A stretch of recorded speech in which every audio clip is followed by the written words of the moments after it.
आपको प्रणाम।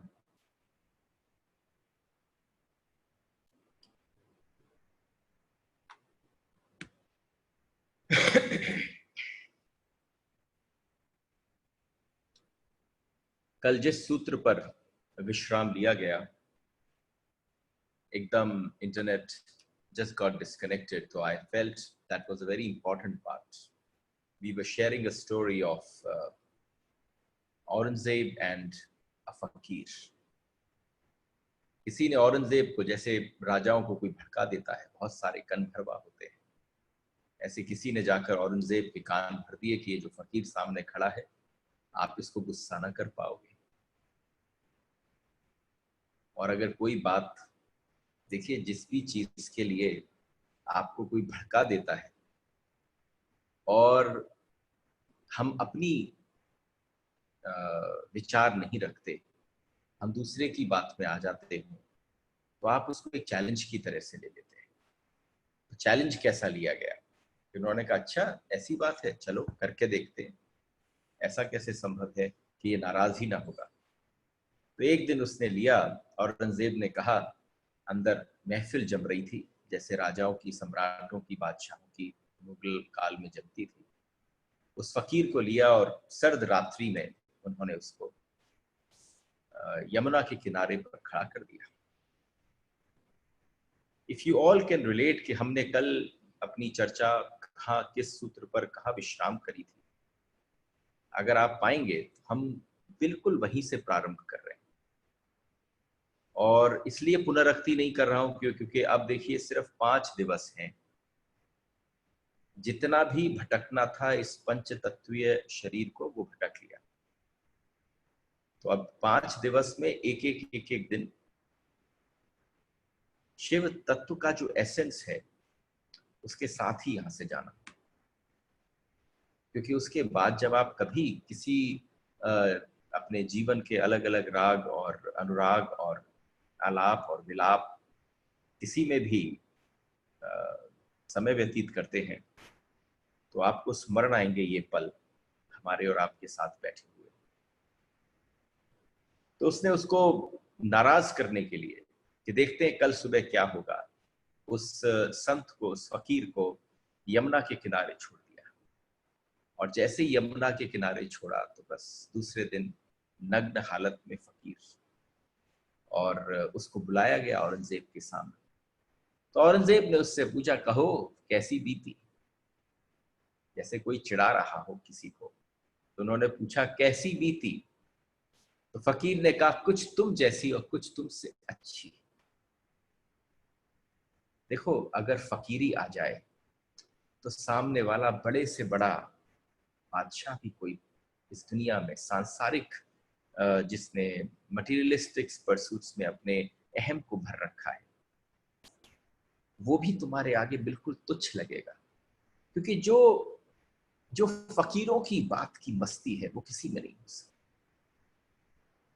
कुछ तुम जैसी, उसने बोला उनको, औरंगजेब को, कुछ तुम जैसी और कुछ तुमसे अच्छी। औरंगजेब ने बोला, मैं समझा नहीं। फकीर ने कहा, सपने आते रहे रात, सपनों में मैं सम्राट था, सपनों में मैं महल में था, राग रंग चल रहा था, खूब लोग नृत्य कर रहे थे, चारों तरफ प्रवाह था, इस प्रकार का आडंबर, इस प्रकार की विलासिता, मैं उस सपने में था। और उस सपने में तुम्हारे राग रंग में जो महल चल रहा था वही मेरे सपने में चल रहा था। जिस समय तुम उसमें बैठकर वास्तव में राजा बादशाह की भांति उसका रंग ले रहे थे, मजा ले रहे थे, रस ले रहे थे, ऐसे अपने सपने में मैं भी मजा ले रहा था, यानी कुछ तुम जैसी। तो फकीर ने क्या कहा, कुछ तुम जैसी और कुछ तुमसे अच्छी। तो औरंगजेब ने कहा, और मुझसे अच्छी क्या? कि मेरा सपना टूटा, मुझे होश आ गया, तेरा सपना नहीं टूटा अभी। आप समझना, कुछ तुम जैसी और कुछ तुमसे अच्छी। जो तुमसे अच्छी है वो होश है। इस संसार में, इस परिवार में, इस मंडली में, इस सब ऊंच नीच भेदभाव में, इस पूरे दिन की अधेड़-बुन में जो तुम सब एक दूसरे के साथ कंपटीशन में हो, किसकी अच्छी, अगर उस सब से उतरकर अगर तुमने अपने आप में होश आ गया, तो तुम भी वो फकीर हो जिसने औरंगजेब से बोला कुछ तुम जैसी और कुछ तुमसे अच्छी। ये देखो सूत्र है, हमने आधा कुछ नया नहीं जोड़ा जा सकता। इतना जोड़ा जा चुका है कि अगर उसमें से किसी सूत्र को ले लिया जाए, आप जाओ कहीं और आपके मुंह से निकल जाए कि जिस समय होश आया उस समय सबसे अच्छी वो परिस्थिति, चाहे शरीर कितने भी कष्ट में हो, वो होश अगर आ जाए, उस होश की बात है। रात तुम वही तो पूरा करते हो जो दिन में चूक जाते हो। जो वासना के तंतु पूरे नहीं हो पाते वो रात को सपने में हो जाते हैं। सारी वासनाएं पूरी करना आसान नहीं, क्योंकि वासनाएं दुष्पूर है, कभी पूरी नहीं होती, बढ़ती चली जाती है, परछाई की तरह से आगे भागती चली जाती है। आप समझना, आप हर बार कुछ कर लो, कुछ हासिल कर लो, कुछ मिल जाए। आपने कभी गौर किया कि बहुत छोटी छोटी बातें कहने के लिए, देखिए ये स्थान छोटी चर्चा का नहीं, लेकिन जब समझाना होता है तो वहां आना पड़ता है जिस भाषा में आप समझ पाए। कौन सी भाषा है? कुछ चाहिए था, गाड़ी चाहिए थी, घर चाहिए था, वस्त्र चाहिए थे, ज्वेलरी चाहिए थी, जिससे पहले तुमने सोचा बस वो मिल जाए, मैं पहनूंगा, मैं पहनूंगी, मैं रहूंगा, मैं यूज करूंगा, तो उसका कोई मतलब, कोई औचित्य होगा।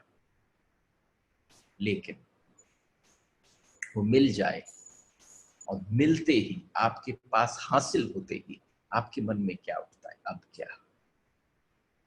अरे आप बहुत छोटी चीज हो, कितनी भी बड़ी समझ लो। एलेक्जेंडर और एलेक्जेंडर के शायद डायोजनीज ने जब आपस में चर्चा करी, तो डायोजनीज ने एलेक्जेंडर से पूछा, तू पूरी दुनिया को फतह करने पर लगा है, अगर पूरी दुनिया फतह कर भी ली, तूने पूरी जीत भी ली, फिर क्या करेगा?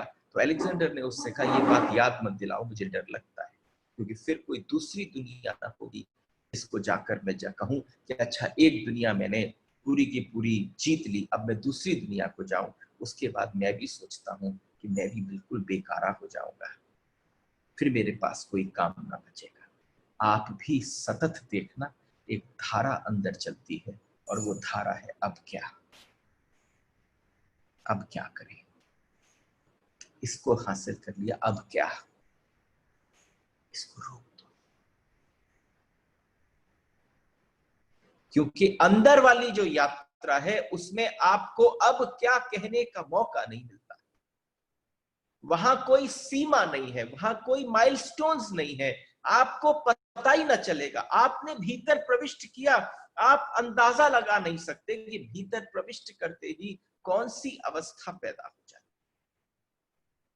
देखो, कोई कोई स्वाद हो, कोई मिठाई हो, कोई बर्फी हो, तो कोई सामने से अगर ये मिठाई और बर्फी के रूप में होता तो अब तक साधु संत महात्मा उसको तुम्हें पिला चुके होते। लेकिन ये अनुभवगत है, ये व्यक्ति विशेष है। ये ऐसा नहीं हो सकता कि कोई तुम्हारे को सब कुछ तैयार करे और यूं पिला दे। तुम्हारे को द्वार तक लेकर जाया जा सकता है, तुम्हें बिल्कुल वहां तक पहुंचाया जा सकता है जहां तक जिस जीवन को जिया जा रहा है उसकी व्यर्थता समझ में आ जाए और तुम सार्थक को बोलने के लिए तैयार हो जाओ, तुम ध्यान को बोलने के लिए तैयार हो जाओ। और कोई निवेदन नहीं है यहाँ, केवल उसको आप देखना। जितनी भी अवस्थाएं हैं जीवन की, इन सारी अवस्थाओं में हमारे सिर्फ अब ये है, व्हाट इज नेक्स्ट, बड़ा रस है उसमें, उससे उतरा। आप समझना, होश पूर्वक का अर्थ क्या है? होश पूर्वक का अर्थ है सब बाहर हो रहा है, शरीर की जरूरत है, मेरी नहीं। आप इतना सा ध्यान रखना, आपको लगता होगा ये डेफिनेशन जो है ये बड़ी दिक्कत वाली है, लेकिन इससे सरल डेफिनेशन नहीं हो सकती होश की, जिसको होश धरना हो। अगर इस होश को धरना हो तो समझ लेना होश का मतलब क्या है, सब बाहर हो रहा है, सब शरीर पर हो रहा है, सारी प्रताड़ना, सारे दुख, सारे विषाप, सारे संताप, सब कुछ शरीर पर हो रहा है। यहां तक कि सुख भी, पुण्य भी शरीर के लिए हो रहा है।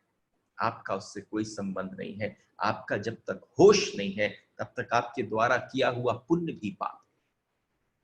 और क्या चाहिए बताइए। शिव कह रहे बात ही नहीं करनी, कोई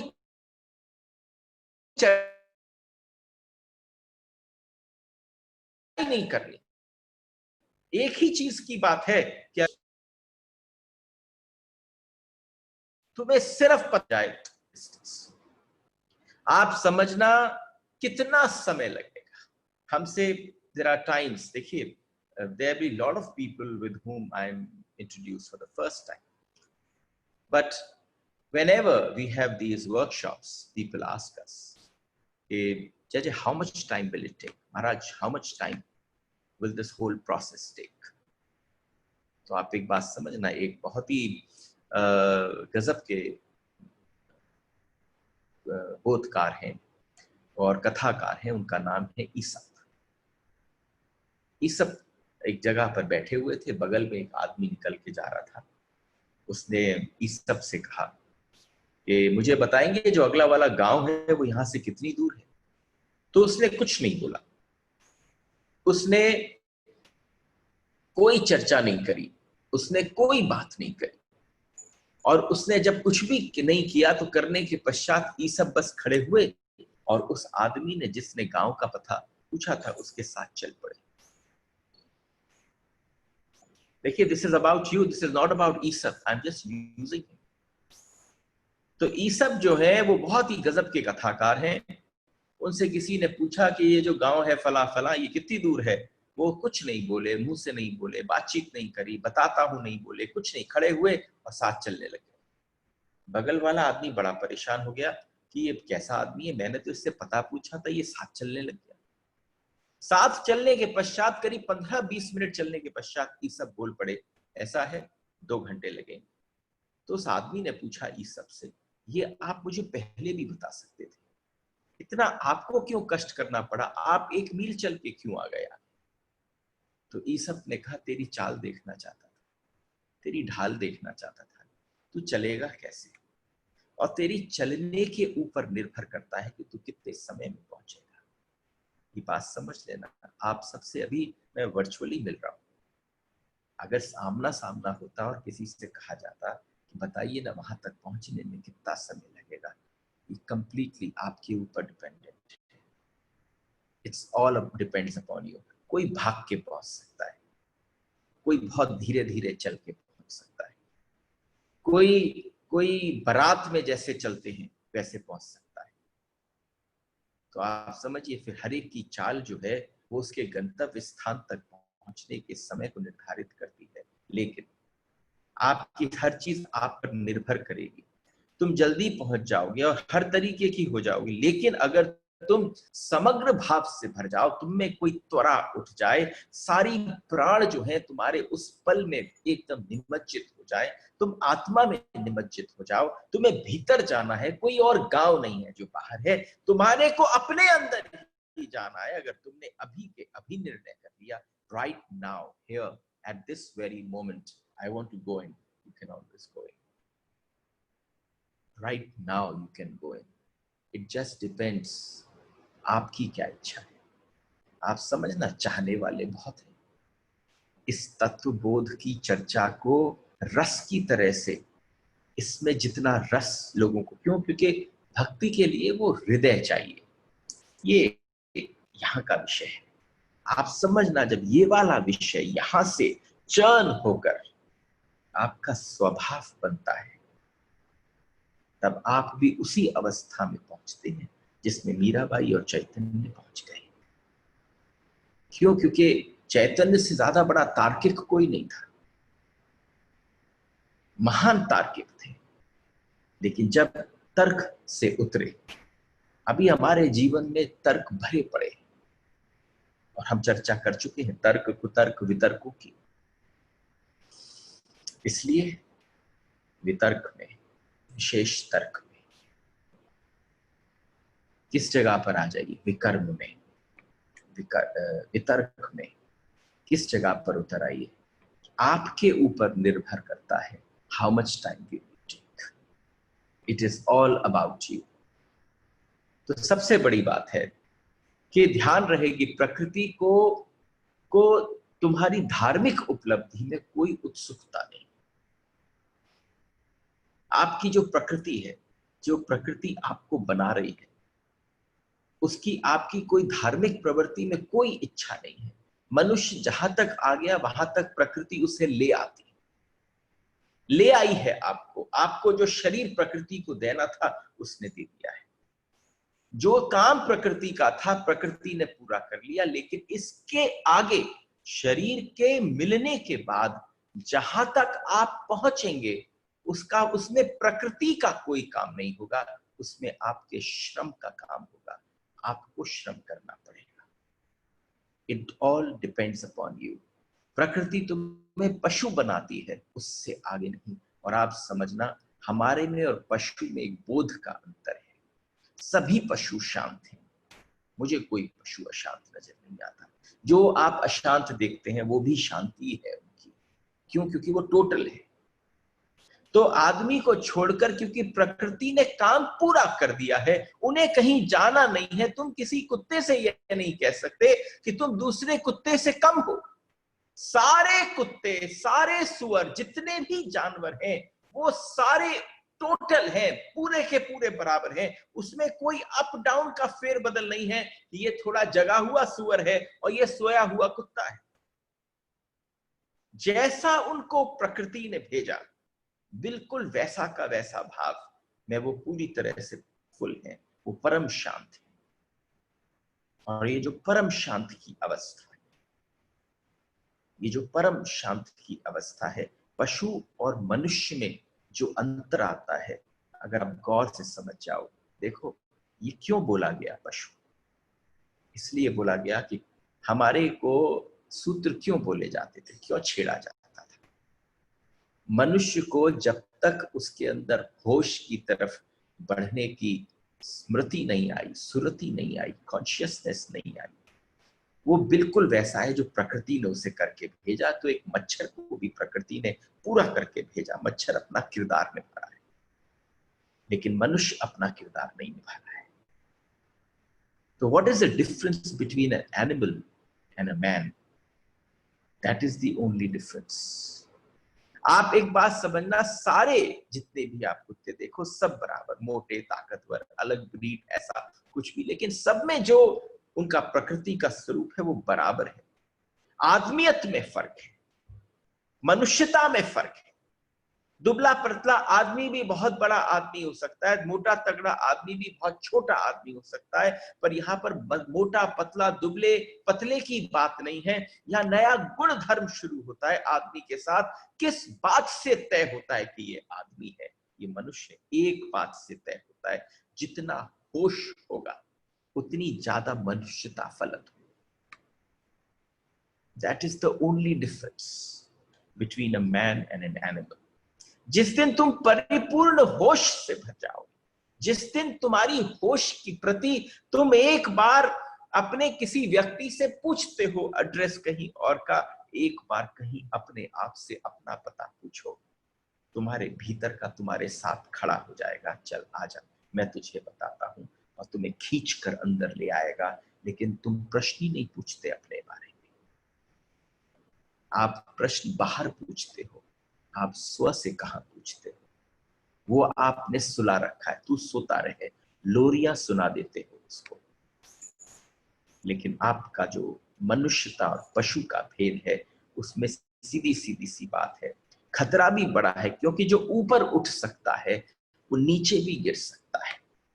जिसमें सामर्थ्य है ऊपर उठने का, वो नीचे भी गिर सकता है। इस समय हम निचले से निचले स्तर पर जी रहे हैं और हम ऊपर से ऊपर स्तर पर जा सकते हैं, ये हमारी पोटेंशियलिटी है, ये आपके ऊपर है। एक टोक्यो में एक बड़ा गजब का म्यूजियम होता था पहले। उस म्यूजियम में एक से एक जानवर थे। आप एक से एक सारे जानवरों को दिखाएं, सबको एक एक बार अपने अपने कारागारों में देखकर आप जब लास्ट में बाहर निकलते हैं तो वहां एक बोर्ड लगा हुआ था, the most dangerous animal on this planet.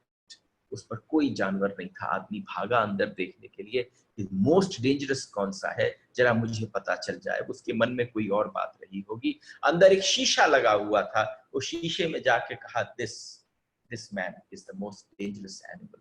Yes, until and unless the journey towards consciousness begins, we are the most dangerous animal. We are. आप देखिए, हमसे ज्यादा मतलब हमारे पास पोटेंशियलिटी के बाद जो हमसे कृत्य होते हैं वो इतनी बेहोशी और नशे में होते हैं। बड़े आश्चर्य की, बड़ी दुख की घटना होती है जब छोटे बच्चे ज्यादा चेतन होते हैं और जो बूढ़े हैं उनमें बात उल्टी हो जाती है। वो दूसरी बात जानी चाहिए थी। जिस व्यक्ति ने जीवन की सारी धारा को क्रॉस कर दिया, उसके जीवन के अंदर बोध आ जाना चाहिए था। लेकिन आश्चर्य की बात है कि छोटा सा बच्चा जो है, उसकी जो कॉन्शियसनेस की स्लेट है वो बिल्कुल कोरी है, उस पर कुछ भी लिखाया जा सकता है। लेकिन हो क्या जाना चाहिए था कि लिख लिख कर तुम्हारी स्लेट पर अब उसमें कहीं जगह भी नहीं बची। तुम सोचो कि तुम्हें आज परमात्मा भी वहां पर कुछ लिखना चाहे तो तुम्हारे उसमें कहीं जगह नहीं बची। तुमने इस पूरे संसार से अपनी स्लेट पर, अपनी कॉन्शियसनेस पर सब पे सब कुछ छाप रखा है, लेकिन उसे कोरा करने की आवश्यकता है। एक छोटा बच्चा जो है वो कोरा होकर आता है। लेकिन हो क्या जाना चाहिए था कि धीरे धीरे जब तुम बढ़ते हो, तुम देखते हो तुम्हारे शरीर में जो भोगने की क्षमता थी वो घट गई, तो वो हट जाना चाहिए था। वो स्लेट पर जो तुम्हारे लिखा हुआ था, वो भोग का डिपार्टमेंट हट जाना चाहिए था, तुम्हें मिटा देना चाहिए था। शरीर उसका साथ नहीं दे रहा, कोई और साथ नहीं दे रहा। जब तुम्हें देखिए शरीर में शक्ति नहीं रह गई, उसके बावजूद तुम उबलो, तो तुम्हें उसको मिटा देना चाहिए था। एक समय आता कि जब तुम थोड़े थोड़े थोड़े थोड़े प्रौढ़ होते तो तुम्हारी जो चित्त की जो स्लेट थी वो खाली मिलती। परमात्मा उस समय कहता, आजा, स्वागत है तेरा। लेकिन यहाँ छोटे बच्चे जो हैं वो बड़े बूढ़ों से ज्यादा प्रौढ़ हैं। वो अभी तक बिल्कुल कोरे हैं। उनको रंगेगी दुनिया, और रंगने के बाद ये डिपेंड करता है कि वो होश की तरफ जाते हैं या वो संसार की तरफ जाते हैं, पशु की तरफ जाते हैं, मनुष्यता की तरफ जाते हैं। एक छोटी सी बात आपसे शेयर करूं, विच इज वेरी रेवेलेंट, बहुत इंपॉर्टेंट है, क्योंकि अगर आज हम उसको श्रवण कर पाते। देखिए, हमारे बच्चे सारे स्कूल्स में जाते हैं, हम बड़े कंसर्न होते हैं उनके लिए, बेस्ट स्कूल्स चूज करने के लिए, बेस्ट टीचर्स चूज करने के लिए। We really want the best for them. दुनिया में जब कभी सचमुच संस्कृति पैदा हो, है नहीं, दुनिया में जब कभी होगी संस्कृति पैदा, वो संस्कृति कैसी होगी, उसमें शिक्षा का ढंग क्या होगा, क्या होना चाहिए। हमारे यहाँ तो आप समझो, आप कुछ पढ़ाना चाहो तो आपका पूरी व्यवस्था जो है आपके अगेंस्ट खड़ी हो जाती है। लेकिन आज जितने भी पेरेंट्स यहाँ पर हैं, ग्रैंड पेरेंट्स यहाँ पर हैं, आपसे एक छोटी सी बात कहूं, कितना प्रेम करते हो अपने बच्चों से, लेकिन उनकी और दुनियादारी वाली जो एजुकेशन उनको धन कमाने के लिए, पद कमाने के लिए, भविष्य बनाने के लिए आपको लगता है उपयोगी है, उस एजुकेशन पर बेहद ध्यान है। लेकिन जो जीवन के लिए, उसकी तरफ कोई ध्यान नहीं। तुम बहुत सारे प्रसन्न हो जाते हो, किसी का बच्चा छोटा सा तोतली भाषा में गायत्री मंत्र बोल दे, महामृत्युंजय बोल दे, हनुमान चालीसा बोल दे, तो आपको लगता है अरे आओ आओ आओ सुनाओ। लेकिन आप समझना, इतनी सी बात नहीं है। मजा इस बात का है, पहली बात सिखाने की जो बच्चे को है, वो सबसे ज्यादा महत्वपूर्ण जो है वो होश की बात है, कि उसे तुरीय सिखाने की बात है। सब तो सिखाने जैसा नहीं है, बाकी सब काम चलाऊ है। लेकिन व्यवस्था करो कि हार्मोनल चेंजेस से पहले तुम अपने बच्चों को तुरीय में जाने की व्यवस्था क्रिएट कर पाओ। आपके बच्चे, आपके ग्रैंड चिल्ड्रन को किसी भी तरीके से कोई भी व्यवस्था आपको करनी पड़े, लेकिन आप ये कहें कि this I have lost this joy in my life, ये मैं लेकिन अपने बच्चों को इसको देकर जाना चाहती हूँ। तो आप समझिए, जब आप देकर जाना चाहते हैं तो क्या दीजिए, एक उनको तुर्या की तरफ बढ़ने का आनंद दे जाइए। You know, when we were talking in some schools some time back, somebody asked me how to inculcate the idea of children start doing meditation. They imitate their parents. They imitate you. They will just want to do the same thing that you are doing. लेकिन अगर आप ध्यान करते दिखते हो और आपके बच्चे आपको परम आनंद की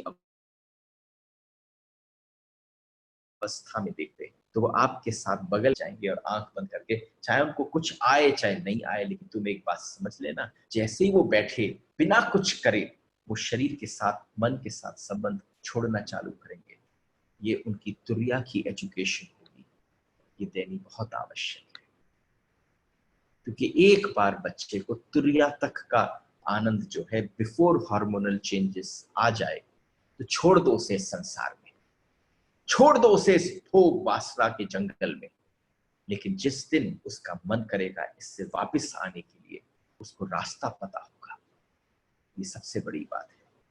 लेकिन दूसरे सूत्र में प्रवेश करते हैं, और दूसरे सूत्र में प्रवेश करने से पहले आप जितने भी यहाँ पर विद्यमान हैं, कुछ हैं जो हमारे व्हाट्सएप ग्रुप पर हैं और कुछ नहीं हैं। देखिए, लास्ट 5 डेज बचे हैं और सावन का महीना है। ये भगवान की सेवा हो रही है हमारे भोलेनाथ की, और वृंदावन में बैठ के हो रही है। तो मैं इसको हरि और हर मिलन कहता हूँ, क्योंकि मेरी सारी कैलाश यात्रा हमेशा हरि और हर का मिलन है। तो हमारी ये यात्रा भी वृंदावन से उसकी चर्चा हो रही है, हरि और हर, वृंदावन का धाम, हरि का धाम। So if I just wanted to share something with you, कल से नेक्स्ट 4 डेज तक आप लोग थोड़ा लेट ना आए, थोड़ा जल्दी आए। क्योंकि अभी तक तो आप देखिए शुष्क और नीरस मुझको सुन रहे थे। कुछ बड़े रसीले लोग भी हैं, और कहते हैं कि भगवान की जब लीला का गान होता है तो कहीं नाम, कहीं कुछ भगवान के स्तोत्र, कहीं कोई भगवान की संकीर्तन की ध्वनि अवश्य होती है। और हमारे हमेशा हम लेक्चर्स सीरीज में जब कथा करते हैं तो we carry lot of musicians with us. लेकिन यहाँ पर इस बार बड़े विचार कर चयन किया गया बिटवीन फ्यू पीपल। और कल से जो हमारा 1 घंटे का सेशन है, शायद वो हम निकेत जी से और बात कर लेंगे। वैसे मैंने उनको पहले सूचना कर दी कि हम उसे 1.25 घंटे का या 1 घंटा 20 मिनट का रखेंगे। ये जो पहले 15 मिनट हैं हमारे, 15 मिनट में हमारे बीच में कोई ऐसे गंधर्व उतर के आए, कोई गंधर्वियां उतर कर आए, जो हमारे आज भोलेनाथ को, इस शिव तत्व को अपने स्तोत्रों से सजाने की चेष्टा करें, जो मैं नहीं कर पाया। मैं सिर्फ शब्द बोल पाया। तो मुझे लगा कि क्यों ना उनको निमंत्रण दिया जाए। तो हम उनको सुनेंगे, आप सब उनका आनंद लेंगे पहले 15 मिनट, और उस 15 मिनट के बाद फिर हम करेंगे। तो कल बंबई से सुप्रिया जोशी जी आएंगी, और कल है फ्राइडे। सैटरडे को हमारे बीच में संजीव अभ्यंकर जी होंगे। He is a classical Indian vocalist, very amazing. He sings abhangs. We asked him, requested him, and he readily agreed. Sunday को we will have Anwar Khan Manganiyar. इसी वर्ष उनको पद्मश्री से नवाजा गया है, और राजस्थान के फोक और सूफी संगीतज्ञों में बहुत ही अद्भुत उनका नाम है, अनवर खान मंगनियार जी। और मंडे को हम सबके बीच में, जब हमने हेमा मालिनी जी से बोला, तो हेमा मालिनी जी ने कहा कि she would also do some prayers for Krishna and Shiva between all of us. First 15 minutes, this will be shared with all of you. You can always have information from the people that you know. And जो WhatsApp group पर हैं they will have all this information there. तो मैंने सोचा सब इकट्ठे हो जाएं, उसके बाद we will share this thing with everyone. And आइए सूत्र में प्रवेश करते हैं। मग्नः स्वचित्ते प्रविशेत। मग्नः, मुझे मग्न बड़ा नाम पसंद है, क्योंकि हमारी जो वृंदावन की जो सेवा पद्धति है वो तभी हो सकती है जब आप मग्न हो। आप किसी भी तरफ जाओ, आप जब तक मग्न न हो, इवन अपने काम में मग्न न हो, तो वो मग्नता नहीं आती, वो मौज नहीं आती। तो जो दूसरा सूत्र है वो बड़ा इंपॉर्टेंट है। तुरीय मग्न स्वचित्त में प्रवेश करें। आप समझो तीनों को सींचने वाला, जागृत, स्वप्न और सुषुप्ति, जागृत, स्वप्न और सुषुप्ति के भाव को लेकर, और चौथे की को तेल की तरह से उसमें सिंचन करना, यानी तीन अवस्थाओं का चौथे में और चौथे का सब में प्रवेश हो जाए। तुरिया हमारे सबको भरे, उस अवस्था में कोई मग्न हो जाए। पहली सूत्र तो त्रिशुई था, तीनों स्टेजेस के अंदर हम तुरिया को तेल की तरह से सींचे। लेकिन आप समझिए, जब बताया कि कैसे तुरिया, कैसे छोटे बच्चे के जीवन में भी आप तुरिया में प्रवेश करा सकते हैं, पर उसमें कोई मग्न हो जाए। जो व्यक्ति उस तुरिया में मग्न हो जाता है वो स्वचित्त में प्रवेश करता है पहली बार। That's the point. और जो इस तुरिया में मग्न हो गया, इससे बड़ी कोई मग्नता नहीं, इससे बड़ी कोई मग्नता नहीं है। तुम्हारे सारे रस क्षण भर के लिए रस देते हैं, तुम उस रस के सरोवर में पहुंच जाते हो।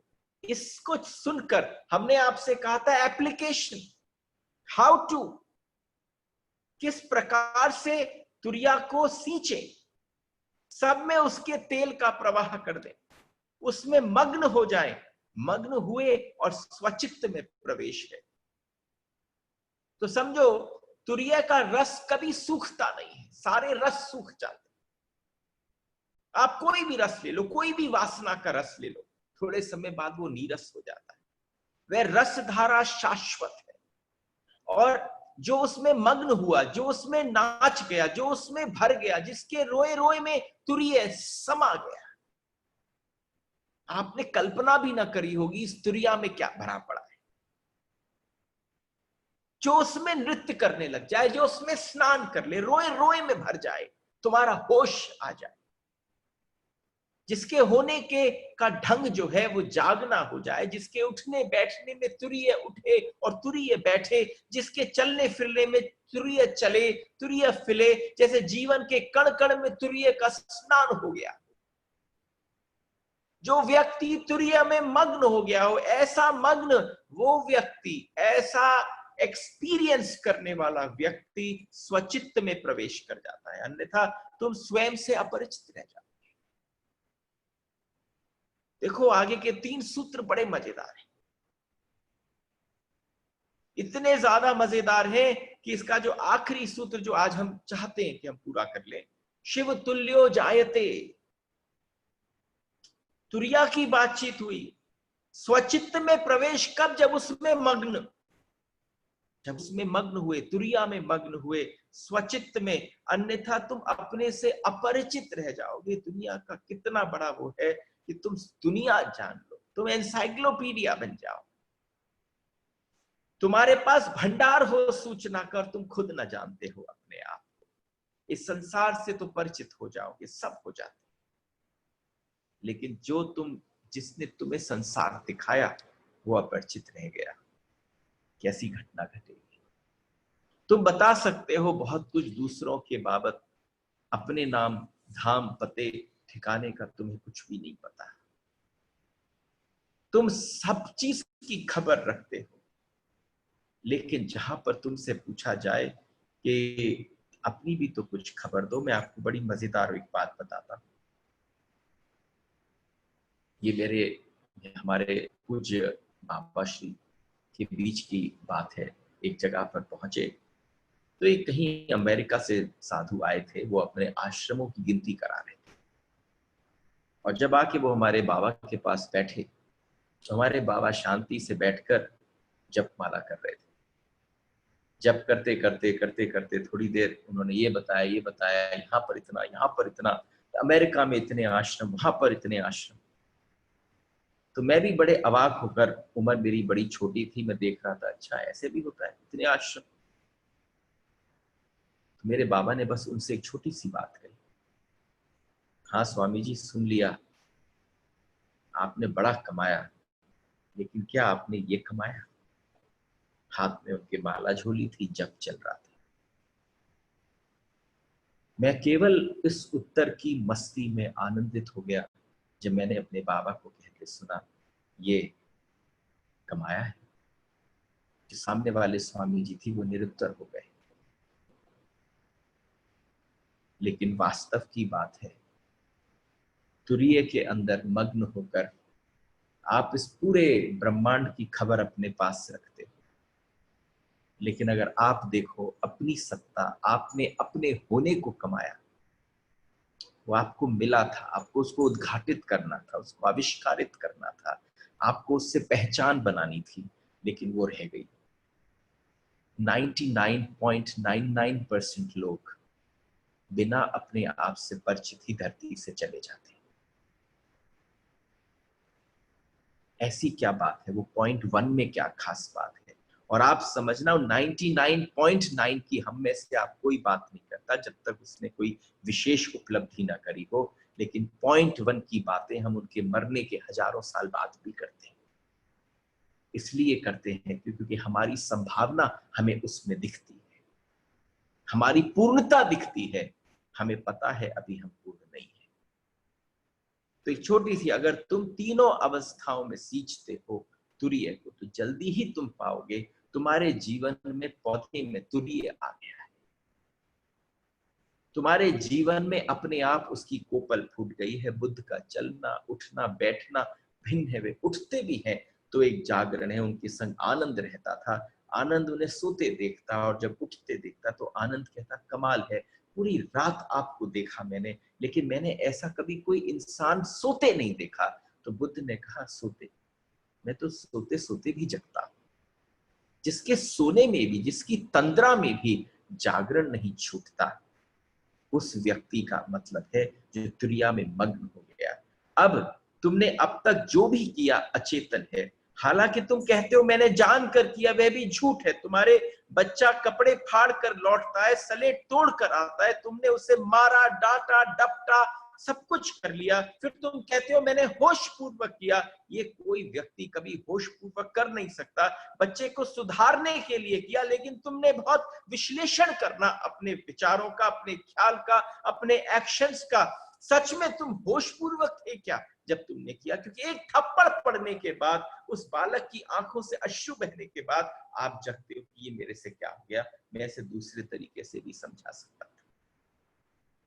एक पिता अपने बेटे से बात कर रहा है और बेटे से कह रहा है तुम्हें पता है जितने तुम पिटे उतना मैं नहीं पिटा। एक बाप अपने पुत्र से बोल रहा है कि तुम्हें पता है जितना तुम पिट रहे हो उतना मैं नहीं पिट रहा हूं। तो आप छोटे से बेटे ने अपने पिता से पूछा कि आप क्यों नहीं पिटे और मैं? उन्होंने कहा कि तुम्हें क्या बताऊं, हमारे से ऐसी कोई गलतियां ही नहीं हुई। तो बेटे ने पिता से उत्तर लौट कर दिया कि यह भी तो हो सकता है कि आपके पिता आपसे ज्यादा भले आदमी हो। समझो, ये सारे हमारे बच्चे आपस में ये सोचते होंगे हमारे माँ बाप के बारे में, अपने अपने माँ बाप के बारे में। अवस्थाएं, तुम भला मार रहे हो बेटे को, तुम समझ रहे हो तुम भला कर रहे हो, कुछ हो रहा है क्योंकि बेटा तुम्हारे मारने को नहीं देख रहा है, वो तुम्हारे सिर्फ क्रोध को देख रहा है। उस क्रोध के साथ उसका जो एकाकपन हो रहा है वो हो रहा है। ध्यान से बच्चों को पालने में कोई विरोध नहीं है, न ध्यान से दुकान में कोई विरोध है। लोग क्या सोचते हैं, अगर ध्यान में बैठूंगा तो मेरे दुकान चलाने पर, मेरे बिजनेस करने पर, मेरे संसार को चलाने पर, मेरी मित्र मंडली पर इफेक्ट पड़ेगा, लेकिन आपको बताऊं कभी कोई फर्क नहीं पड़ता। ध्यान से जितनी कुशलता आ जाती है जीवन जीने में, जितना आनंद भर जाता है जीवन जीने में, अभी तुम उससे वंचित रहेंगे। और जो ये भी कह दे कि मैं ध्यान कर रहा हूं, तो तुम समझना कि तुम्हारा ध्यान जो था, अगर तुम्हें आनंद की अवस्था में नहीं लाया तो वो कोई ध्यान नहीं था, संभव नहीं है। It is just not possible कि वो कोई ध्यान। इसलिए बड़ी गंभीरता से प्रवेश करें, और जैसे ही आप पाए तुम जो भी कुछ कर रहे हो, ये कहना पक्का सच्चा नहीं है, भीतर कारण कुछ और है। ध्यानी को सदा कारण खोजने चाहिए।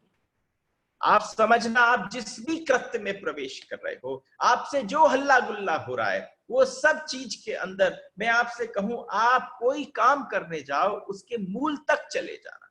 जैसे जैसे तुम जागोगे, वैसे वैसे जीवन के मूल कारण तुम्हें दिखाई देने पड़ जाएंगे। हम लोगों को अपने मूल कारण नहीं दिखाई देते, हम करते चले जाते, हम हर चीज की व्यवस्था करते चले जाते हैं। तुम नाराज हो रहे हो, तुम्हें नाराज होने में रस है, गलती केवल बहाना है। आप समझना, आप दफ्तर गए, दफ्तर से घर पर लौट कर आए और आपने आते ही देखा बच्चा आपके सामने नाच रहा था, कूद रहा था, आपके गले में अपनी उसने बाहें डाली, आप हल्के से झुक गए, आपकी पीठ में थोड़ा सा खिंचाव आया, आपने बच्चे को धक्का दिया और खींचकर थप्पड़ जो है वो आपने बच्चे के गाल पर मार दिया। तो आप समझना, जरा गौर से देखना, ध्यानी क्या करता है। ध्यानी कहता है इस एक्शन को मैंने किया, मैं जरा इसके भीतर जाके देखूं ये मैंने क्यों किया। लेकिन तुम पाओगे, जब तुम ऑफिस में बैठे थे और तुम्हारा बॉस तुम्हें डांट रहा था, ये थप्पड़ तुम बॉस को मारना चाहते, वहां तुम्हारी चली नहीं। हमने एक जगह पर कहा था कि व्हाट इज एंगर। एक बार एंगर को जानना बहुत आवश्यक है। ट्रांसपोर्टेशन ऑफ एंगर, एंगर का काम ही क्या है, वो ट्रांसपोर्ट होता है। एक आदमी ऑफिस में बैठा था, बॉस उसको गाली दे रहा था, वो केवल करता yes sir, yes sir, yes sir, पूरे दिन यस सर किया और बॉस बोलता रहा you are a fool, yes sir. घर आया, रास्ते भर बहुत गुस्से में था। पत्नी ने बीच में फोन किया, उसने फोन भी पूरा नहीं सुना, काट दिया। पत्नी अंदर तैयार होकर चाय तैयार कर रही थी, लेकिन यहाँ पर जैसे ही वो घुसा तो पत्नी ने कहा बस तैयार है, लेकर आती। तो उन्होंने कहा नहीं नहीं सुनो, जहर ले आना। पत्नी ने कहा अरे आज इनको क्या हो गया। पत्नी उस बेमूड के अंदर घुसी, अंदर जाके देखा बच्चे आपस में कूद फांद कर रहे थे, एक दूसरे को मार पीट रहे थे।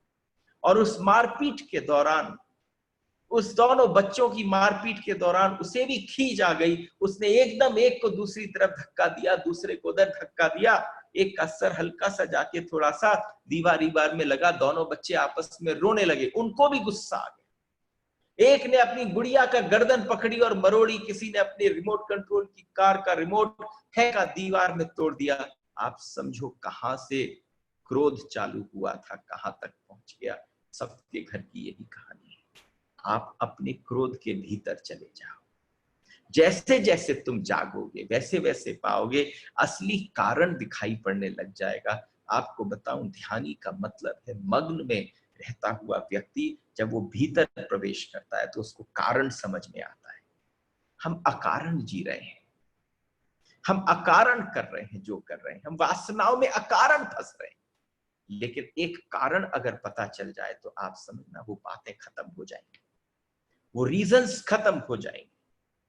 मेरे हृदय में सन्यास का अर्थ है, एक बार अगर कोई समझ जाए कि सन्यास कौन सी अवस्था है। सन्यास का अर्थ है झूठ का जो जाल तुमने खड़ा कर लिया है, तुमने झूठ को सजाया है, तुमने वासना को सजाया है, हर जने ने सजा लिया है। इस झूठ के जंजाल को जो सजाया है उसे विसर्जित कर देना। जीवन का वास्तविक और प्रामाणिक, जैसे तुम हो, बुरे हो तो बुरे, क्रोधी हो तो क्रोधी। अब क्रोध को लीपा पोती करके अगर सुंदर बनाओगे, घाव को फूलों से छिपाओगे तो वो छिप नहीं पाएंगे। हम सब यही कर रहे हैं। हम उसके रीजंस दूसरे बोलते हैं। आप बच्चे के साथ प्रताड़ना करते हो और आप कहते हो सुधारने को कर रहा हूं, लेकिन नहीं, उसके पीछे मूल कारण जानो। उसके पीछे जो कारण है वो क्रोध है, और उस क्रोध का कारण क्या है, अगर कोई ध्यानी हो और भीतर पहुंच जाए तो उसका कारण विगलित हो जाएगा।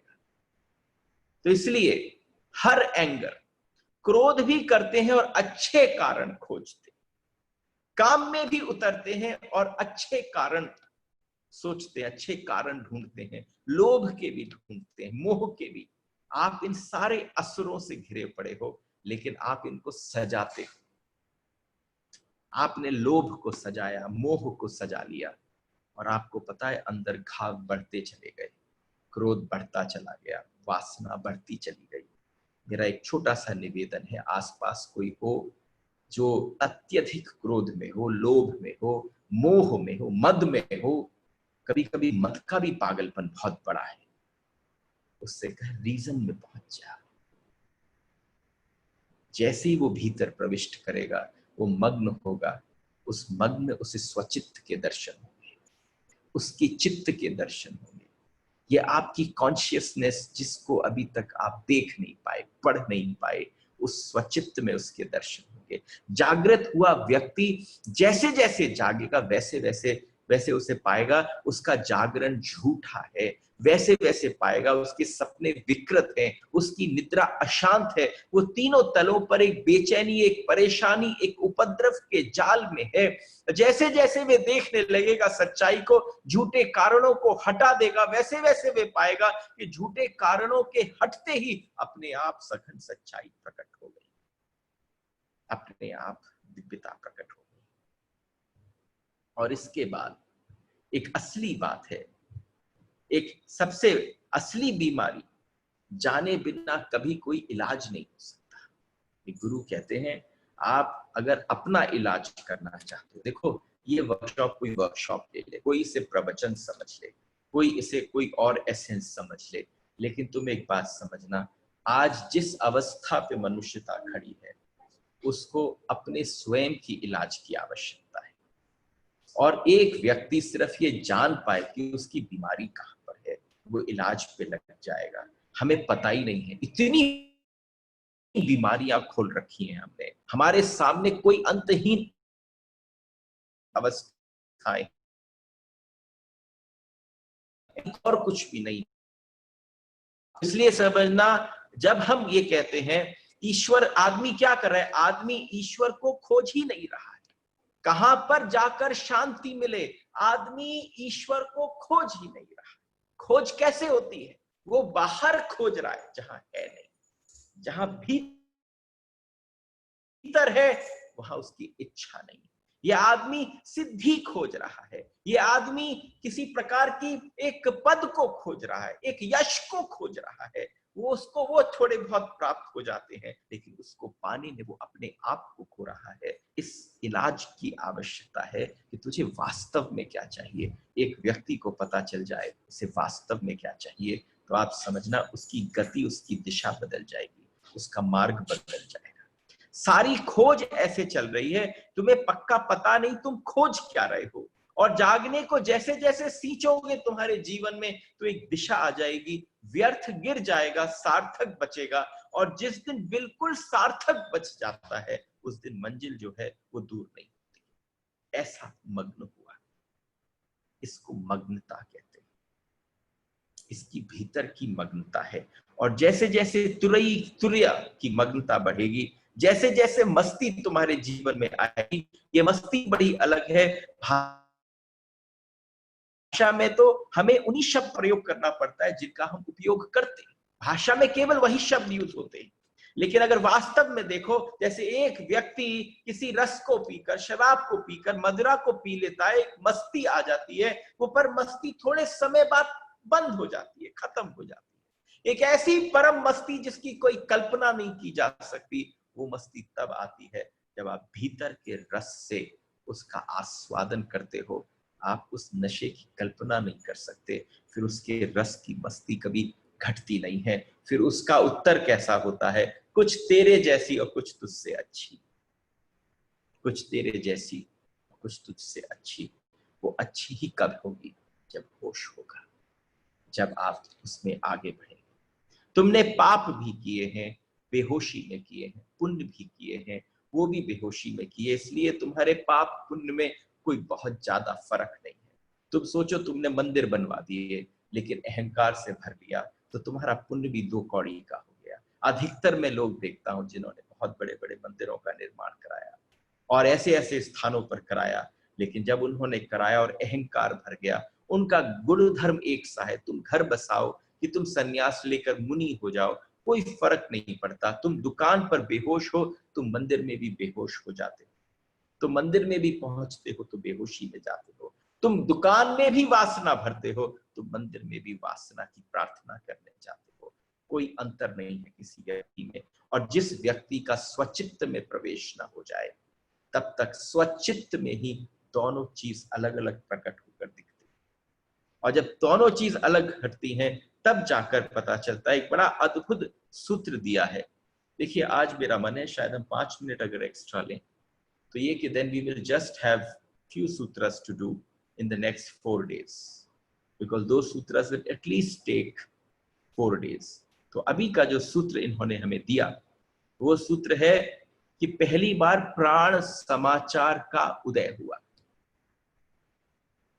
शिव ने आपकी तरफ एक इतना अद्भुत सूत्र फेंका है कि आपको पहली बार समाचार मिला। स्वचित्त में प्रवेश करने के बाद, तुरिया में मग्न होने के पश्चात जो आपको अपने अंदर समाचार मिला, न्यूज मिली। आप कौन सी न्यूज से भरे पड़े हो? बाहर की न्यूज से भरे पड़े हो, नॉर्थ ईस्ट वेस्ट साउथ से भरे पड़े हो, लेकिन आप भीतर वाली न्यूज से नहीं भरे पड़े। तो आप समझो, सूत्रों का चयन ये शिव है। शिव ने आपके ऊपर पहुंचा, उन्होंने कहा कौन सा? कि प्राण का समाचार। लेकिन प्राण का समाचार का उदय होता है, प्राण समाचार से अर्थात सर्वत्र परमात्म ऊर्जा का ही स्फुरण। ये समस्त जग में एक ही स्फुरण, एक ही ऊर्जा है। ऐसा अनुभव, ऐसा समदर्शन को जो उपलब्ध होता है, जिस व्यक्ति को ऐसा समदर्शन पता चलता है, अनुभव होता है, उस व्यक्ति को पहली बार प्राण समाचार के उदय होने का पता चलता है। जैसे जैसे कोई व्यक्ति स्वयं को जान ले, तत्क्षण जान लेता है यही दिया सब में जल रहा है, मैं कोई अलग नहीं हूं। तुमने जैसे ही अपने अंदर दिया देखा तो तुम्हें फिर शरीर न दिखेंगे, तुम्हें असंख्य करोड़ों करोड़ों ब्रह्मांड में जलते हुए आत्मा के दिए जलेंगे। और तुम्हारे पास जो आएगा, तुम उस अपने बुझे हुए, उसके बुझे हुए दिए को अपने जलते हुए दिए से प्रज्वलित कर दोगे। उसके बाद जब तक तुम्हें पता ही न चले कि तुम भी स्वयं दिया ही हो, ये शरीर बाहर की कवरिंग है, ये कवरिंग जिस समय गिर जाए, ये समाचार तुम्हें प्राप्त हो जाए, दुनिया की खबरों से भर गए, तुम्हारी अपनी खबर तुम्हें नहीं है। जो अपनी खबर, जो अपना समाचार तुम तक पहुंचा दे, वो समाचार कौन सा होगा? वो समाचार केवल प्राणों से भरे हुए ऊर्जा का होगा, वो त्वरा का होगा, वो मग्न में त्वरा का होगा, वो स्वचित्त का दर्शन होगा। और जिस व्यक्ति के जीवन में ऐसा परमात्मा कोई सीधा खोजना चाहे तो खोज नहीं सकता, क्योंकि तुम ही उसके द्वार हो। आप चाहो कि मैं सीधा का सीधा ढूंढ लूं, नहीं ढूंढ सकते। तुम ही अंदर द्वार हो। सीधा मतलब सामने, और द्वार अपने अंदर, यानी अपने भीतर जाने की आवश्यकता है। जब तक अपने से होकर न गुजरोगे, तुमने अपना द्वार देखना पड़ेगा, कहीं बंद तो नहीं कर रखा। तुम अपने द्वार को खोलना चालू कर दो। शिव तुमसे सिवाय अपने द्वार को खोलने को और कोई बात नहीं कह रहे। वो कह रहे हैं भीतर जाने की तरीका ही ये है, आओ तुम सबको भीतर ले चलूं। जिस समय तुमने अपने दरवाजे को अपने आप खोला, तुमने बाहर की सारी खबरों को फेंक दिया। तुम जिन जिन चीजों से अपने इस पूरे शरीर को भर रहे थे, इस मन को, मस्तिष्क को भर रहे थे, खोपड़ी जिन सूचनाओं से भरी पड़ी थी, तुमने एक एक कर आज सारी बाहर फेंक दी। इस समय तुम निर्मल भाव में अगर एक साथ बैठ जाओ, सारे समाचार जो इस जगत के थे वो तुमने बाहर फेंक दिए। एक प्राण का समाचार का संचार हुआ, उस संचार के साथ तुमने भीतर प्रविष्ट किया, और भीतर प्रविष्ट कर जो द्वार तुम्हारा बंद था, वो तुम्हारे उस स्वचित्त के कारण उसका तुमने स्व में, अपने आप में उसको तुमने खोला। वो द्वार आपका कोई नहीं खोल सकता, कोई गुरु नहीं खोल सकता, कोई महात्मा नहीं खोल सकता। शिव आकर ही बता सकते हैं कि वो द्वार ही है तेरा जो तूने बंद कर रखा है, उसे खोल लेते। और जिस व्यक्ति को वहां पहुंच जाए, उसको कौन से सूत्र में प्रवेश है कि शिव तुल्यो जायते, फिर वह स्वयं परमात्मा है। यहां तक फिर वो स्वयं परमात्मा है, फिर वो स्वयं कृष्ण है, फिर वो स्वयं शिव है, क्योंकि तभी तक मैं हूं तब तक। फिर जब स्वयं परमात्मा हो गया, तुम तभी तक मैं हूं जब तक तुम्हें अपना नहीं पता। तुम जितनी बार जगत में चर्चा करो मैं, तब तक तुम्हें पता नहीं। जिस दिन तुम्हें पता चलेगा तुम्हारा मैं गिर जाएगा। जिस दिन तुम्हारा मैं गिर गया उसी दिन तुम शिव तुल्य हो जाओगे, राम तुल्य हो जाओगे, कृष्ण तुल्य हो जाओगे, बुद्ध तुल्य हो जाओगे। जिस दिन तुम्हारा मैं गिरा, वो मैं ही कब गिरता है? लोग पूछते हैं मैं कैसे गिरेगा? आप बताओ, शिव के अलावा कौन बता सकता है कि वो तुम्हारा मैं कैसे गिरेगा? जब तुम स्वचित्त में जाओगे, जगत के समाचारों को बाहर फेंक दोगे, उस प्राण के समाचार का पहली बार तुम्हें मिलना होगा। फिर तुम कोई चैनल नहीं देखोगे, फिर तुम कोई खबर नहीं सुनोगे, फिर तुम कोई बाहर की खबर सुनना पसंद नहीं करोगे, क्योंकि अंदर भंडार भरा पड़ा होगा। यहाँ ब्रह्मांड की खबरें आ रही हैं। ब्रह्मांड की खबर जहां मिलने लग जाए तो समझना उसी पल उसी क्षण, अरे वो बैठा हुआ कैलाश में इतनी शांति में क्यों है? वो इसलिए बैठा है क्योंकि पूरे जगत का जो समाचार भीतर ही प्रकट हो रहा है। बाहर की कोई समाचार की आवश्यकता नहीं है। जिस व्यक्ति ने इस भाव को कर लिया, शिव की यही चेष्टा है, बुद्धों का यही प्रयास है कि तुम उन जैसे हो जाओ। उन्होंने जो जाना है परम आनंद वह तुम्हारी संपदा हो जाए। अभी तुम बीज हो, तुम वृक्ष हो जाओ। वे वृक्ष तुम ही से कह चले हैं कि बीज तुम मत रह जाना। ऐसी गलती मत कर बैठना कि तुम्हारा शरीर का तुम्हारा अंतिम समय आ जाए और तब तक तुम बीज को न छोड़ पाओ। तुम अपने मरने से पहले बीज को खो देना। बीज का खोया और एक पल में वृक्ष का बनना हो जाएगा। ये भीतर वाला जो है, ये प्रकृति का नियम नहीं मानता, ये सिर्फ गलने की देरी करता है। आप अपना द्वार खुद उद्घाटित करो और शिव तुल्य हो जाओ। राधे राधे। कल दूसरी अनंत आनंद की रस लहरी में हम लोग निमज्जित होकर खूब आनंद से करेंगे, और कल समय से आए तो सब लोग आनंद भी ले पाए। 4 दिवस का छोटा सा उत्सव शिव तत्व का, शिव आराधना का, हमारे श्रावण के मास का आप सबको निमंत्रण है। जिस जिसको आप निमंत्रण दें उन्हें भी निमंत्रण दें कि हमारे साथ आए, कुछ गाएं, और शांत मत बैठना, थोड़ा हम सब मिल बैठकर खूब मजे से कीर्तन करें। इतने दिन आपने शुष्क शुक सुना है तो समझो मुझे भी लग रहा था कि कुछ रसमय प्रवाहित हो। सबको प्रणाम। राधे राधे। हरि बोल।